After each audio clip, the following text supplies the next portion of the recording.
الزواج هو مو استقرار، إذا كنا نقصد بالاستقرار النضوج. أساساً أنت لازم تكون مستقر وناضج يالا تتزوج. مساء الخير. كلنا مرينا بقصص حب وكلنا كنا مثاليين بيها بالبداية، نلبس أحسن لبس قدام المقابل ونحكي بأسلوب حلو والابتسامة على وجوهنا، وإحنا اللي نبادر بطلعة المطعم والهدايا والمفاجآت، ونرسل قصائد شعرية ونحس نفسنا نزار قباني لما يقول: أنت امرأة لا أحسبها بالساعات وبالأيام، أنت امرأة تسكن جسدي منذ ملايين الأعوام، أنت امرأة صنعت من فاكهة الحب وذهب الأحلام. لكن مجرد ما يتم العرس وتخلص هوست الزفة والرقص وصوت الأغاني العالي وتبقون وحدكم، وبمجرد ما تنزع بدلة العرس اللي لابسها راح تنزع وياها الشخصية القديمة اللي كنت لابسها بالخطوبة، ومن تلبس التراك أو القلبية أو البيجامة حتى هنا راح تلبس شخصيتك الجديدة. هنا تغيرت هواي أمور، هنا أنت صرت مسؤول وما حد جبرك، أنت اللي اختاريت تكون مسؤول. والمسؤولية شيء حلو، بس إذا عرفت شنو المسؤولية هي تصرفك تجاه كل شيء يخصك. والمتنبي عنده أبيات كلش مهمة يقول بيها: على قدر أهل العزم تأتي العزائم، وتأتي على قدر الكرام المكارم، وتعظم في عين الصغير صغارها، وتصغر في عين العظيم العظائم. يعني بس الإنسان الصغير راح يعظم المشكلة، وبس الإنسان العظيم راح يصغر المشكلة. الزواج هو مو استقرار، إذا كنا نقصد بالاستقرار النضوج. أساساً أنت لازم تكون مستقر وناضج يالا تتزوج. فمثلاً أنت من تدخل مطعم وأنت جوعان كلش راح تاكل أي أكل ينحط قدامك، لكن من تدخل مطعم وأنت مسيطر على جوعك راح تشوف المنيو وتختار الأكل اللي تحبها واللي تناسبك ومو مضر عليك. لازم يكون عنصر التجاهل حاضر وياك بالزواج. أكو جملة عظيمة مرة قريتها تقول: على الشخص أن يفتح عينيه جيداً قبل الزواج وأن يغمضها نصف إغماضة بعده. من تصير مشكلة بينك وبين زوجتك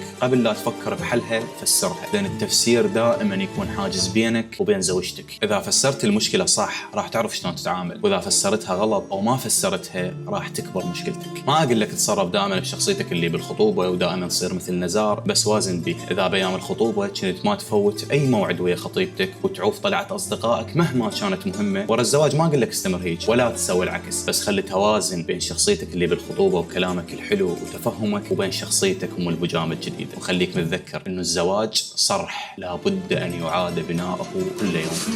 مع السلامة. لينجو خلي من هوائي بنفسك سليما سليما.